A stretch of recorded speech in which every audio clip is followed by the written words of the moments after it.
Valayana Buddha Bada Wendurosinu Yakujanga Satin Ashindi Wali Segarabo Yusu Buzoma Pshabali Ashindi Uli Yana Matinya Jiha Bonga Jima Lalaba Bomya de Niyama Idre Wedugo Yashiko Utare Yahanda Matinya Jidaba Pshabali Taja Shindi Uli Gararomyago Yusu Buzo Jadu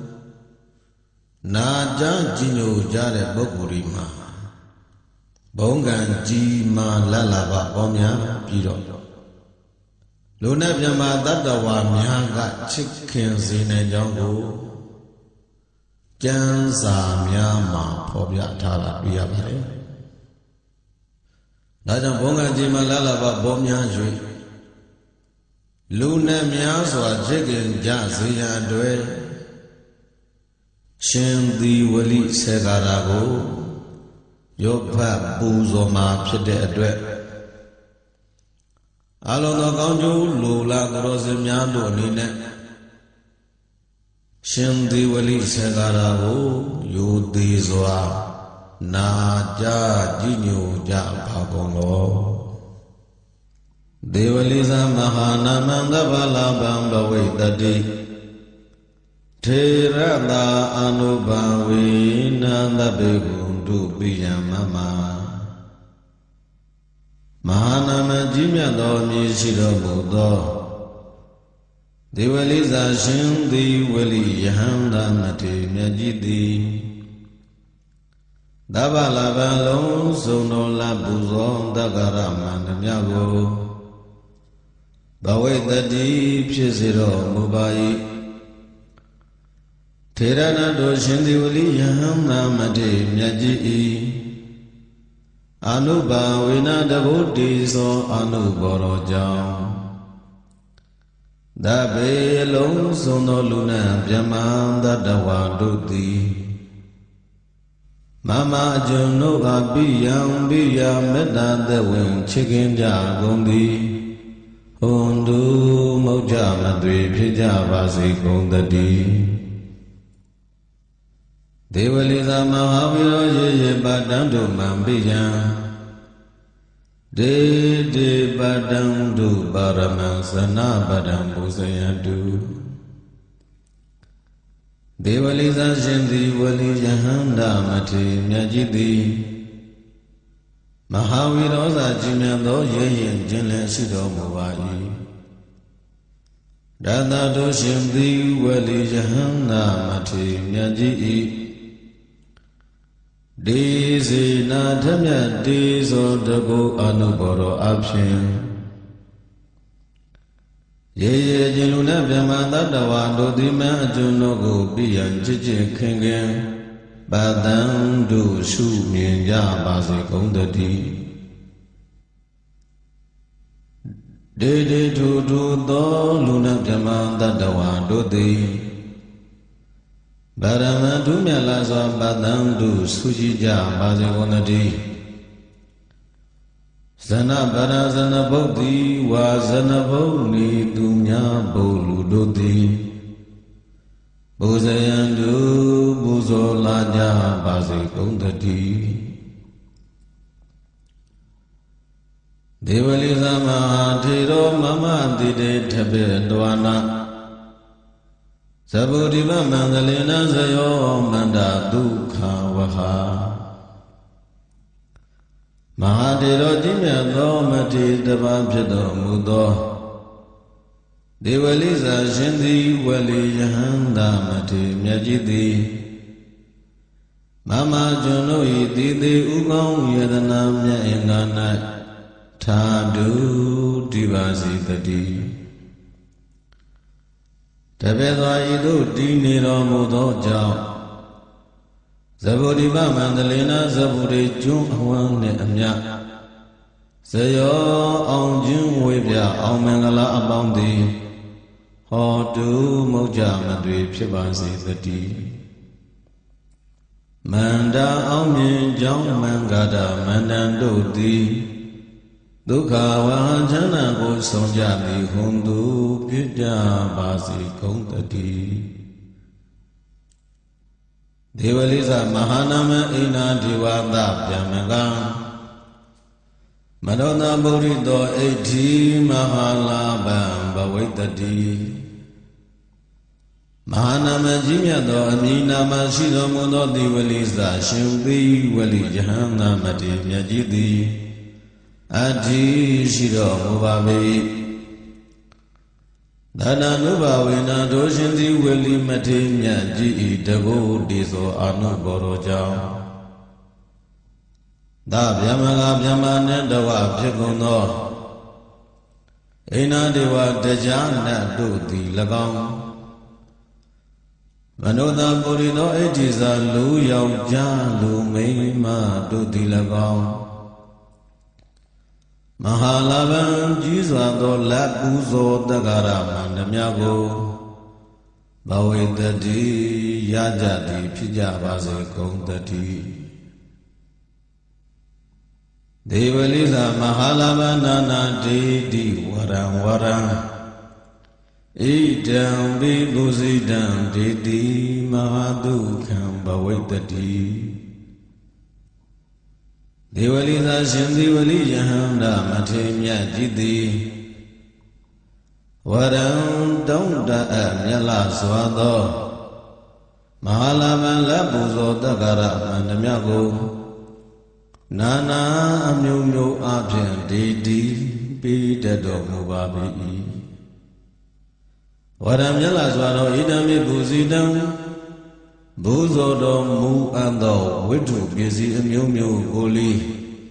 ဒေတိပေးတော်မူတတ်ပါ၏ဒေနတော်ရှင်သေဝလိယဟန္တာမထေမြတ်ကြီး၏ထမြတ်တေဇောဘုံအာနုဘောတော်ကြောင့်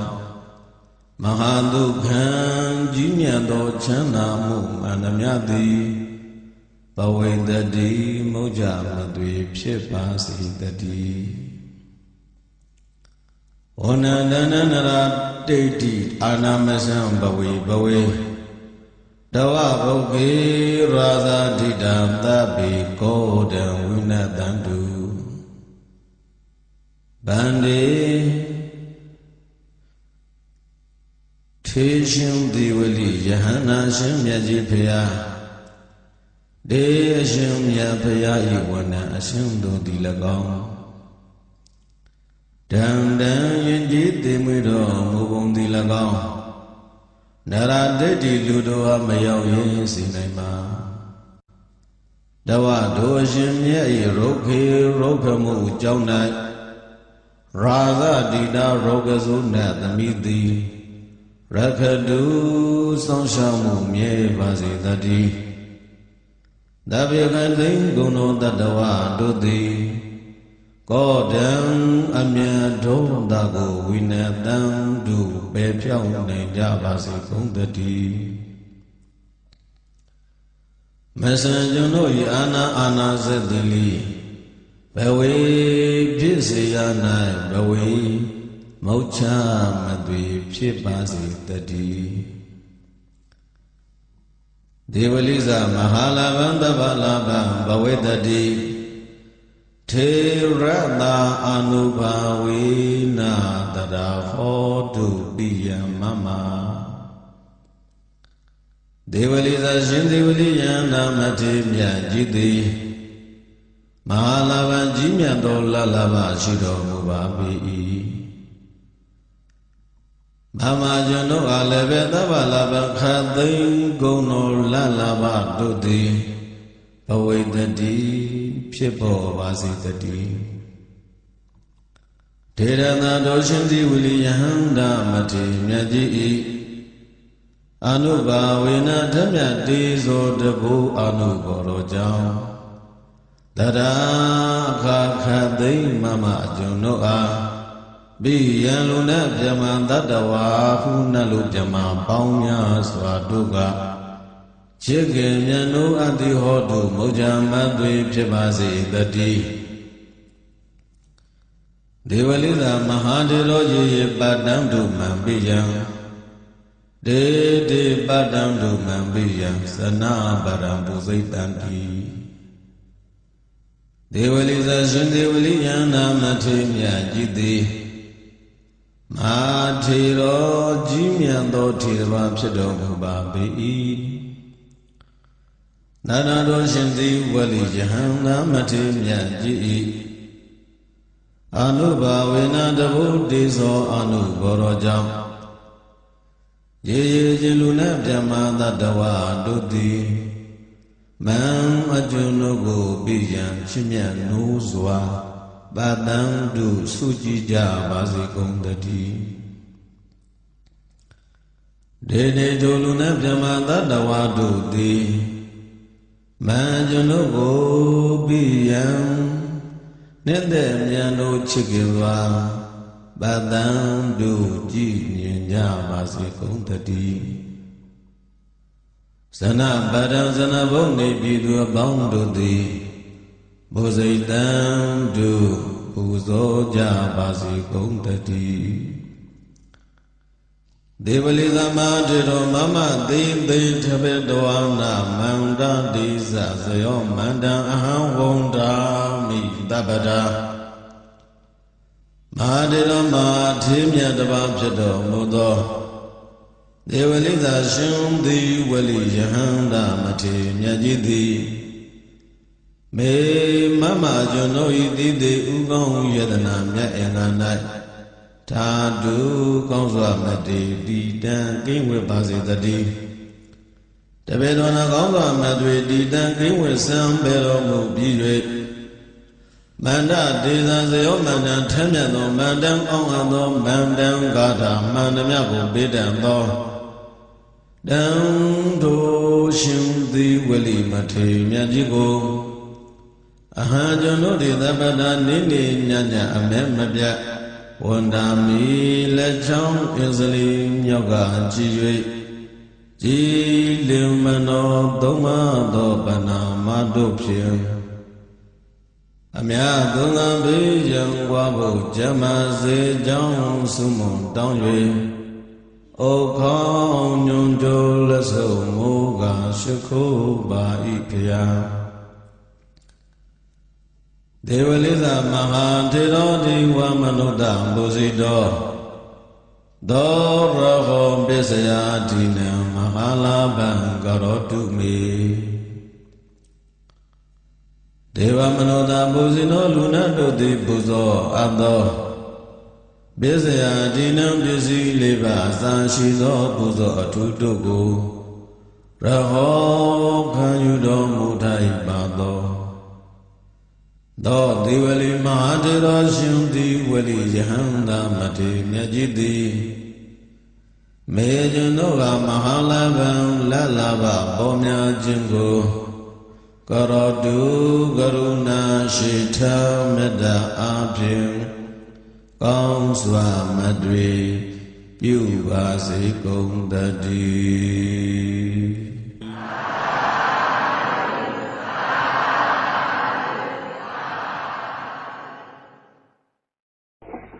To Bhagava Idipi Arhan Vada To Bhagava Arhantam Dharanam Gisami Arhantam Dhirada Namami Patamo Vazira Bhagaro To Bhagava Idipi Arham To Bhagava Idipi Dhamma Dhambuddho Dhamma Dhambuddho Vada To Bhagava Dhamma Dhambuddham Dharanam Gisami Dhamma Dhambuddham Dhirada Namami Dutiyo Vazira Bhagaro To Bhagava Idipi Dhamma Dhambuddho Dhavagwa idibi veda sarana dhampano veda sarana dhampano vada dhavagwa veda sarana dhampanam dharanam gisami veda sarana dhampanam dhirada namami tatiyo vidira bhagaro dhavagwa idibi veda sarana dhampano dhavagwa idibi dugado dugado vada dhavagwa dugadam dharanam gisami Dugadang Dhirada Namami Saduto Zira Bhagaro Tobagwa Idibi Dugado Tobagwa Idibi Loga Vidu Vada Tobagwa Loga Vidu Dharanam Gisami Loga Vidu Dhirada Namami Pesamo Zira Bhagaro Tobagwa Idibi Loga Vidu သောဘဂဝါဣတိပိအနုတ္တရောပုရိသဓမ္မတရတိအနုတ္တရောပုရိသဓမ္မတရတိဝတ္တသောဘဂဝါအနုတ္တရံပုရိသဓမ္မတရထိန်တရဏံဂစ္ဆာမိအနုတ္တရံပုရိသဓမ္မတရထိန်သီရသနမာမိသတ္ထမောဇိရာဘာဂရောသောဘဂဝါជីဝိနုတ္တရောပုရိသဓမ္မတရတိသောဘဂဝါတိပိတထာရေဝမနုဿာနံတထာဒေဝမနုဿာနံဝတ္တသောဘဂဝါတထာရံဒေဝမနုဿာနံတရဏံဂစ္ဆာမိတထာရံဒေဝမနုဿာနံသီရသနမာမိတတ္တမောဇိရာဘာဂရောသောဘဂဝါជីပိတထာဒေဝမနုဿာနံသောဘဂဝါဣတိပိဗုဒ္ဓဝတ္တသောဘဂဝါဗုဒ္ဓံတရဏံဂစ္ဆာမိဗုဒ္ဓံသီရသနမာမိအထမောဝဇိရာဘာဂရောသောဘဂဝါဣတိပိဗုဒ္ဓသောဘဂဝါဣတိပိဘဂဝါဘဂဝါဝတ္တသောဘဂဝါဘဂဝန္တံတရဏံဂစ္ဆာမိဘဂဝန္တံသီရသနမာမိနဝမောဇိရာဘာဂရောသောဘဂဝါဣတိပိဘဂဝါသောဘဂဝါဣတိပိလောကဝိတုဝတ္တသောဘဂဝါလောကဝိတုံတရဏံဂစ္ဆာမိလောကဝိတုံသီရသနမာမိဘေသမောဇိရာဘာဂရောသောဘဂဝါဣတိပိလောကဝိတုသောဘဂဝါဣတိပိသူကတောဝတ္တသောဘဂဝါသူကတံတရဏံဂစ္ဆာမိ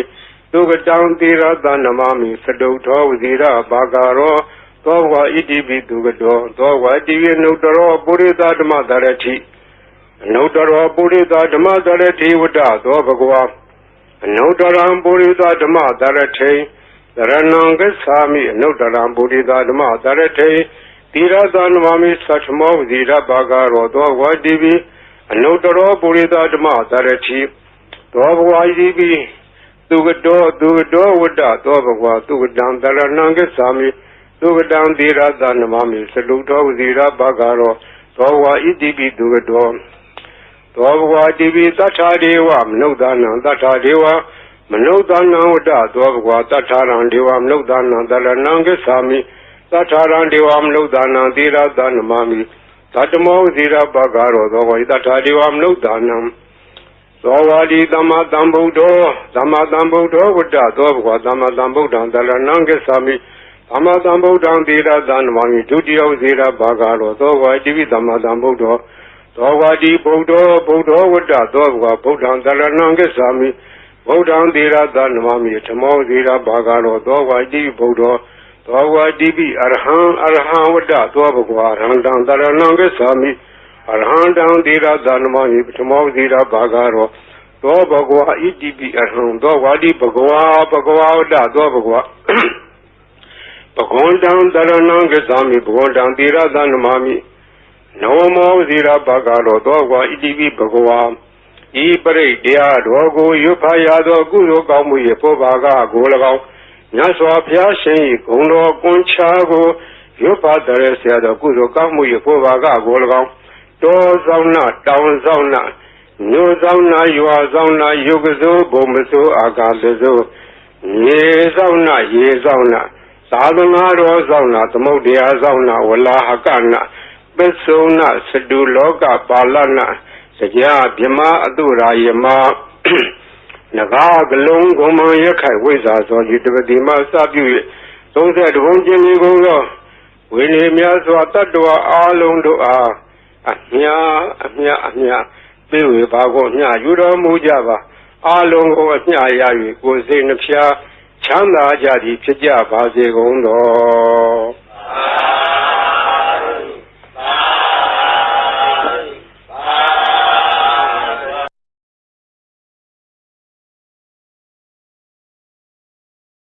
အရဟံဘဟိအန္တာဇယံသူကတံ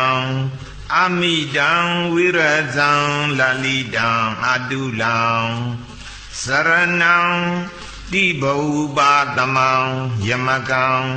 ဒုက္ခဒံတရဏံပဏမာမိဇိနံကဲအလုံးဖြည်းဖြည်းဆိုသားမှာအရဟံဘဟိအန္တာဇယံသူကတံအမိတံဝိရဇံလာလိတံအတုလံစရဏံပိဘဝုပါတမံယမကံဒုက္ခဒံတရဏံပဏမာမိဇိနံတ တခေါက်ဖတ်ပါဦးအရဟံဗဟိအန္တာဇယံသူကတံအမိတံဝိရဇံလာလိတံအာတုလံစရဏံတိဘဝပါသမံယမကံဒုက္ခဒံနရဏံဗနမာမိဇိနံအရဟံဘုသောသူကိုခံယူတော်မူတိုက်တော်မြတ်စွာဘုရားကိုဗနမာမိရှိခိုးပါ၏ဗဟိအန္တဇယံအတွန်းအပါယံကိုအောင်တော်မူသောမြတ်စွာဘုရားကိုဗနမာမိရှိခိုးပါ၏ဒုက္ကတံကောင်းသောစကားကိုဟောပြောတတ်သောမြတ်စွာဘုရားကိုဗနမာမိရှိခိုးပါ၏နောက်ကအာမိတံဝိရဇံလာလိတံအာတုလံအာမိတံမနိုင်ရှင်နိုင်ဤတကူပြာတိဟာရှိတော်မြတ်စွာဘုရားကိုဗနမာမိရှိခိုးပါ၏ဝိရဇံကိလေသာမြူကင်းတော်မူသောမြတ်စွာဘုရားကိုဗနမာမိရှိခိုးပါ၏လာလိတံတင့်တဲ့တပ်ပေတော်မူသောမြတ်စွာဘုရားကိုဗနမာမိရှိခိုးပါ၏အတုလံအတုမရှိသောမြတ်စွာဘုရားကိုဗနမာမိရှိခိုးပါ၏ဘုတ္တယအကြောင်းစရဏံတိဘဝပါသမံယမကံအဲ့ဒီဥစ္စာစရဏံအကျင့်စရဏနှင့်ပြည့်စုံတော်မူသောမြတ်စွာဘုရားကိုဗနမာမိရှိခိုးပါ၏တိဘဝပသမံဘုံတုံမာ၌ကိလေသာငြိမ်းဤတော်မြတ်စွာဘုရားကိုတိကသုံးပေါ့ဘဝကဘုံတိဘဝဘုံတုံမာဥပသမကိလေသာငြိမ်းတာတိဘဝပသမံဘုံတုံမာ၌ကိလေသာငြိမ်းဤတော်မြတ်စွာဘုရားကိုဗနမာမိရှိခိုးပါ၏ယမကံယေမိအစုံအစုံတကူပြာရီဟာနှင့်ပြည့်စုံသောမြတ်စွာဘုရားကိုဗနမာမိရှိခိုးပါ၏နောက်ဆုံးပါရဒုက္ခဒံတရဏံဗနမာမိဇိနံအဲ့ဒီမဲ့ဂုဏ်တော်သုံးပါးဒုက္ခဒံချမ်းသာကိုပေးစွာနိုင်သောမြတ်စွာဘုရားကိုဒုက္ခကချမ်းသာကိုဓမ္မလေးကတော့ပေးစွာနိုင်တယ်ဒုက္ခံတရာတိတိဒုက္ခတော်ဒုက္ခဒံချမ်းသာကိုပေးစွာနိုင်သောမြတ်စွာဘုရားကိုဗနမာမိရှိခိုးပါ၏တရဏံကိုယ်ွယ်အားထားရဖြစ်သောမြတ်စွာဘုရားကိုဗနမာမိရှိခိုးပါ၏ဇိနံမင်္ဂပါကိုအောင်လုံးမြင်သောမြတ်စွာဘုရားကိုဗနမာမိရှိခိုးပါ၏အပေါ်ကဂါထာလေးတစ်ခေါက်ဆိုလိုက်ပါဦးအရဟံဗဟိအန္တာဇယံသူကတံအမိတံဝိရဇံလာလိတံအာတုလံစရဏံတိဘဝပါသမံယမကံဒုက္ခဒံတရဏံပဏမာမိဇိနံဒီဂါထာလေးကိုဘုံဘုံတို့မန္တလေးယသိကြီးဥခန္တီဆိုတာကြားမှုကြလားယသိကြီးဥခန္တီကအမြဲရှိခိုးတဲ့ယသိကြီးဥခန္တီဆိုတာအစတုန်းကတော့ဥစဉ်လေးပေါ့သူကရမဲသိန်းမြို့အိနာလေးရွာကရမဲသိန်းရဲ့အရှိပဲရှမ်းတောင်ကြီးပေါ့တဲ့ပြီးတော့တရားကြီးကျင့်နောက်ပိုင်းကျတရားကြီးပေါက်ရောက်တယ်လို့ဆိုပါတယ်တရားကြီးပေါက်ရောက်တော့ငါသာသနာပြုမယ်ငါအတွက်တော့တရားကြီးပေါက်ရောက်ပြီးသာသနာပြုမယ်ဒါပေမဲ့လို့ဘုန်းကြီးဘဝနဲ့ဆိုတော့ဗသန္တိပါဠိလည်းကြင်ရမတော်ဘူးယသိဝိမယ်ဆိုပြီးတော့ဥစဉ်ဘဝကနေပြီးတော့ယသိဝိပြီးတော့မန္တလေးလာတဲ့သူကမန္တလေးအဲ့ဒီခေတ္တကသာသနာပိုင်ဆရာတော်ကြီးကတောင်တွင်သာသနာပိုင်နဲ့တောင်တွင်ကျောင်းတိုက်ကအဲ့ဒီဆရာတော်ကြီးကြီးသွားဆရာတော်ဖျားတပြီးတော့ယသိကြီးဥခန္တီပါဖျားတပြီးတော့သာသနာပြုမလို့ပါဖျားကြီးတည်မယ်ဖျားကျောင်းလေးဆောက်မယ်ဖျားအိုးကျောင်းအိုးကြီးပြင်မယ်ဖျား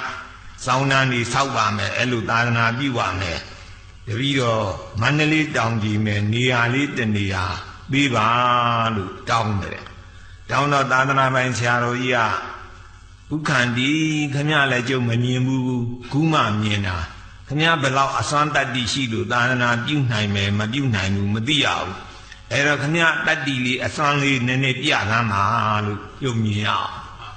လက်တွေ့ပြသမ်းများဆိုဆရာတော်ဘာကြည့်ကျင်တာတော့ဘယ်လိုသိကျင်တာတော့လို့မေးတယ်ကဲနေ့ပြင်ကတန်ခါ900ဆုံးကတ်ခြင်းနဲ့ကျွေးနိုင်မှာမလားကျွေးနိုင်ပါလေဗျာ900လည်းကျွေးနိုင်တယ်1000လည်းကျွေးနိုင်ပါလေဗျာကဲဒီလိုဆိုရင်တပည့်တော့တန်ခါ900ပင့်ထားလိုက်မယ်ကိုတော့ပြင်ပြီးတော့ကျွေးပြီးတော့တပည့်တော့ပင့်ထားမယ်ဆိုပြီးတော့ဦးဇင်းနေကိုရင်နေတန်ခါ900စာရေးပြီးတော့ပင့်ပေါ့ပင့်လိုက်တော့ဥက္ခန္တီကတပည့်တော့အိတ်ဖူရလေးတနေရတော့ညာအိတ်ဖူရလေးပေးပါဗျာဆိုအခန်းတစ်ခန်းတောင်းခန်းရရသူပစ္စည်းလေးထားပြီးတော့ဖျားရှိတွားသတိစိတ်နေရတယ်သူကသတိစိတ်ဘုလိုညာနေတယ်ပဲစွန်ချက်မဲ့ပြုံးမဲ့လူတွေတယောက်မှမလာဘူးညလည်းမလာ9နာရီ10နာရီလည်းမလာ12နာရီနာပြန်တစ်ချက်နှစ်ချက်ဘာမှမလာဘူးတယောက်မှမလာဘူးအဲ့တော့ဆရာတော်ကြီးကတော့တို့တော့ဥက္ခန္တီကလိန်ပြီးနဲ့တူဟေးတို့တော့ဘုန်းကြီးတွေလည်းပြင်ပြီးသားဖြစ်နေပြန်ပိတ်လို့လည်းမဖြစ်ကဲဖြစ်ချင်းဟာဖြစ်ကွာဆိုပြီးတော့ဒီတိုင်းထားညမနေ့ကင်း4နာရီဒိုးလောင်ကြမှာသူကကြီးစီလေးတိုးဝေးနဲ့တီးပြီးတော့အမျှဝေးတဲ့အဲ့ကြမှာဒကာရီဒကမတွေဆုံးအုပ်တွေထမ်းပြီးတော့တချို့ကရွက်ပြီးတော့လာကြတယ်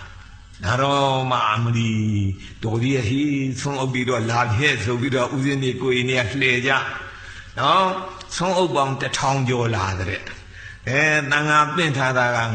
900ဆုံးအုပ်က1000ကျော်ဆိုတော့ပိုးတောင်မှနေတာဗောအဲ့ကြမှာသာသနာပိုင်ဆရာတော်ကြီးကဥက္ခန္တီခင်ဗျာစွန့်နေဗျာဆိုပြီးတော့တဏှာမန္တလေးတောင်ကြီးပေးလိုက်နော်အဲ့ဒီဥက္ခန္တီကဒီလိုနဲ့ဖရာကြီးအကြောင်းနေတဲတယ်သာသနာပြုတယ်မန္တလေးတောင်ရောက်ဖူးကြတယ်မဟုတ်လားဆောင်းနှန်းကြီးတွေများတန်ဆောင်းနှန်းကြီးတွေနော်လောက်ထားတယ်ရန်ကင်းတောင်ဟိုမန်းဆက်တော်တောင်ဒီလိုဟာတွေသူကအကုန်လျှောက်ပြီးတော့နိုင်ငံလုံးလုပ်တယ်ဘေးနိုင်ငံညာကကုမ္ပဏီတွေကတောင်မှဥက္ခန္တီကဆိုရင်လူချင်းသွတ်တေးတန်တွေဘီလန်မြေတွေအကျွေးပေးတယ်သူယုံကြည်လို့မို့လို့နော်နာဥက္ခန္တီကသခိုင်းတောင်ရုံမဲ့ဝချက်မင်းကြောင်ဆိုတဲ့ဆရာတော်ကြီးတစ်ပါးရှိကြားဘူးလားပြောတာဥက္ခန္တီကအဲ့ဒီကြောင်သွားတယ်ဝချက်မင်းကြောင်ဆရာတော်ကြီးနာမည်ကျော်လို့သွားဝချက်မင်းကြောင်ဆရာတော်ကြီးကဟာဥက္ခန္တီကြွလာတဲ့ဟေးယသိကြီးဥက္ခန္တီလာတဲ့လူဖိတို့အမီးတို့လောက်ကြပါဟဲ့ဆိုပြီးတော့သူတကားတွေဒီမှာတွေခိုင်းပြီးတော့ကျွေးမွေးတယ်အခမ်းပြီးတော့မင်းကြောင်ဆရာတော်ကြီးကဥက္ခန္တီခင်ဗျာနာမည်ကျော်တယ်ဗျာတနိုင်ငံလုံးကျော်တယ်ခင်ဗျာအလွန်တကူရှိတယ်စွန့်တယ်လို့ခင်ဗျာကျုပ်ကဒီနားနဲ့တော့ကြားဘူးမျက်လုံးနဲ့မြင်နေတာခင်ဗျာဘယ်လောက်စွန့်တယ်ဆိုတော့ကျုပ်ပြသမှာလို့ပြောတယ်ဒီလိုဆိုရင်တဏှာကြီးဆိုင်ပါဗျာတဏှာကြီးပါကြတာမှလို့ဆိုင်နေဗျာဒါနဲ့ तू ကဥက္ခန္တီကဒီလိုဖျားရှိနေထိုင်လေးခင်းပြီးတော့ပရိစိတ်တဲ့ तू ကဒီလိုလေးပရိစိတ်တော့45မိနစ်ရှိရဲ့အခါကျကဲတပြီးတော့ပရိစိတ်ခဲ့ပါပြီဗျာခင်ဗျာပရိစိတ်လေးဘာထူအောင်များခုနလည်းဒါခုလည်းဒါဘာထူလို့များခင်ဗျာအစွမ်းမပေါ်ဘူးလို့ပြောတာပေါ့ဆရာတော်တပည့်တော်ကတဏှာကြီးဆိုင်ပါလို့ပြောတယ်လေခုတဏှာကြီးမှမရှိသေးပဲနဲ့45မိနစ်ရှိရ15မိနစ်လိုပါသေးတယ်ဗျာ15မိနစ်လောက်တော့ဆိုင်ပါအောင်ပြောတယ်ဆိုင်ပါဆို15မိနစ်လောက်ကြာတော့လူတယောက်ခေါင်းမုံစားနဲ့တောင်ရှိပစိုးနဲ့တိုက်ပုံအင်းကြီးနဲ့တကယ်မင်းကြီးမင်းသားကြီးကြာနေတာလာတယ်ယတိဥက္ခန္တီလှူခြင်းလို့ပါဖျားဆိုတော့ဟောတာယတိဥက္ခန္တီပါပဲဗျာအဲ့နဲ့သူကအထုပ်တထုပ်ပြီးလှူသွားတယ်အဲ့ဒီအထုပ်ဖြီးကြည့်လိုက်တဲ့အခါရွှေရင်းက108ပြားပါတယ်နော်အဲ့တော့ဥက္ခန္တီကလျှောက်တယ်ကဲတပည့်တော့အစွမ်းမြင်းပြီးလို့မှုလားဗျာတပည့်တော့သာသနာပြုနေတာတခါတလေမဲ့ပိုက်ဆံတပြားမှမရှိပါဘူးဗျာတပည့်တော့ဂရီးစိတ်လိုက်ရင်လူကျင်တာအကုန်ရဗျာဒါနဲ့သာသနာပြုတာပါလို့ပြောတယ်အဲ့တော့ ဝချက်မင်းကြောင့်ဆရာတော်ကြီးရတာဥက္ကန္ဒီခမည်းကလက်တွေ့ပြတော့ကျုပ်ကလည်းလက်တွေ့ပြပါအောင်မယ်ဗျာဆိုသူကလည်းပရိသွားစိတ်တဲ့ခမည်းလို့ပေါ့တနာကြီးဆိုင်ရိုးလို့ပြောတယ်တနာကြီးဆိုင်45မိနစ်ရှိတော့သူကလည်းပဲထလာကဲဥက္ကန္ဒီကျုပ်လည်း45မိနစ်ရှိပြီခမည်းလို့ပေါ့15မိနစ်တော့ဆိုင်ဝုံတော့လို့ပြောဥက္ကန္ဒီကလည်းဆိုင်ခဏလောက်ကြာတော့လူ2ယောက်ဟောလောက်ကြီးနှစ်ဖက်စာလောက်ရှိတဲ့အထုပ်ကြီးတစ်ထုပ်လေ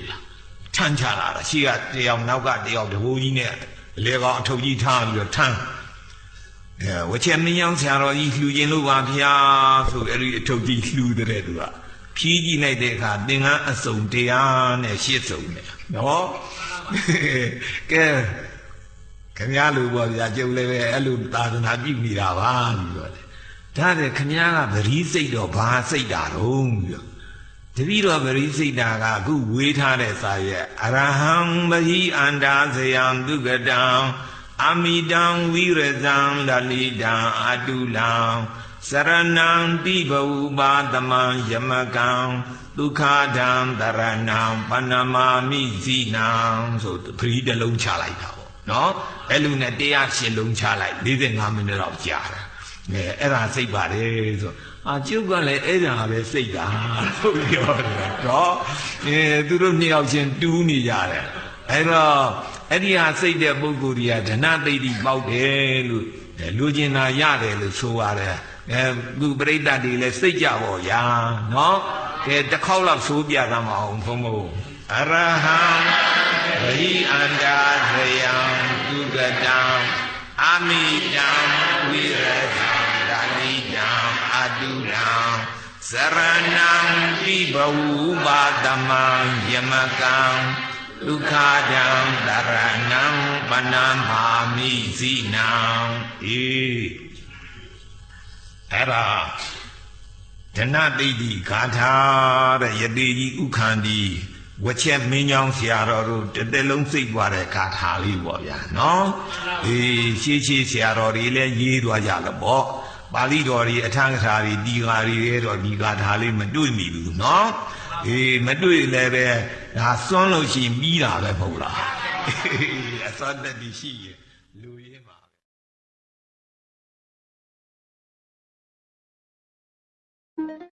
အရှိကျွန်းတန်ဖို့တွေတည်တည်ချာချာဆိုကြည့်မယ်တံဗုဒ္ဓေသာဝိသင်္စာသဗ္ဗတေဇံသဗ္ဗကုဏံသဗ္ဗဒုက္ခံလဘတုမေသာရဝီသာရာသရိသသာယံပင်စဗုဒ္ဓမဟာတေဇံသဗ္ဗညုတညာနာဝရံသဗ္ဗတတရုသဗ္ဗဗယံဝိနာတံတုအတေတတောမြောက်ကျွန်းတန်ဗုဒ္ဓေကိုဆက်ပြီးတော့ပူဇော်ကြရအောင်သံဗုဒ္ဓေအထာဝိသင်္စာပင်စတတ္တသဟတာနိဒွါဒသင်္စာသဟတကေသင်္ဃာယံဝါလူကာသုံးနေပရာဇိတဝါမဟာဖုံလေနမာမိသီရတမဟံဧတံဓမ္မေသသံဃေသအာဒရေနနမမဟံနမေကာရာနုဘာဝေနသိတဝါသဗ္ဗေဥပဒဝေအ aneka andarayabi vinatandu adetado အနောက်ကျွန်းတန်ဗုဒ္ဓေဆက်ပြီးတော့ပူဇော်ကြရအောင်တန်ဗုဒ္ဓေအထာဝိသင်္စာဒွာဝိသင်္စာဣမေဗုဒ္ဓဧကတိန္တသဗ္ဗေဗုဒ္ဓဒုတိန္တသမဟာဗုဒ္ဓပင်စဝိတာဗုဒ္ဓနိတိจิตတိန္တဗုဒ္ဓဘာဝနာဧတေနဗုဒ္ဓဂုဏေနဒေတံဓမ္မေသသံဃေသအာဒရေနနမမဟံနမေကာရာနုဘာဝေနသိတဝါသဗ္ဗေဥပဒဝေအနေကအန္တရာယပိဝိနာတန္တုအတေတတောနောက်ပိဆုံးအောင်တန်ဗုဒ္ဓေတဲ့ဘာလို့အောင်မြင်တဲ့စီးပွားရေးကြီးပွားရေးပညာရေးနိုင်ငံရေးဘာပဲလို့အောင်မြင်တဲ့အောင်တန်ဗုဒ္ဓေတန်ဗုဒ္ဓေအထာဝိတတိမမကိစ္စတိဥရတောပင်စဗုဒ္ဓမဟာတေဇောမမတိသေနိသေတတိဒိဗ္ဗတိတံမာရခန္တုမေဇယမင်္ဂလံဧကံသဗ္ဗေပိမေနမတာမိကုနေအပတိပုဂ္ဂလေအရိယာနိသသဗ္ဗတံသာဝကနိသသဗ္ဗတောအဲ့ဒါနတ်တွေဖွဲ့ထားတဲ့တန်ဖိုးတွေ၄မျိုးပါတို့ယောဂီပုဂ္ဂိုလ်များရနေကြဖြစ်တဲ့တန်ဖိုးတွေရှေ့ကတိုင်ပေးနေတဲ့အချိန်လေးကြာလို့ကိုဟာကိုပဲအလွတ်ဆိုကြရအောင်မှန်ရလားပိဋကကဲရိုးရိုးတန်ဖိုးတွေဆိုကြအောင်ဆိုလိုက်တန်ဖိုးတွေအထာဝိသစ္စာ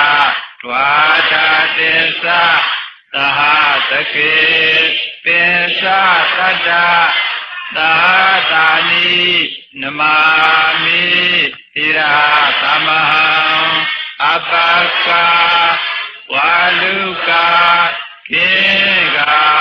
အနန္တာနေဂုတာသီလာတေသံဓမ္မေသသံဃေသအာတရေနနမမဟံနာမေကာရာနုဘာဝေနဟိတဝါသဗ္ဗေဥပဒဝေနေကအန္တရာယပိဝိနာသန္တုအာဒေတတောအာဒေတတောလို့ဆိုရတယ်တချို့အာဒေတတော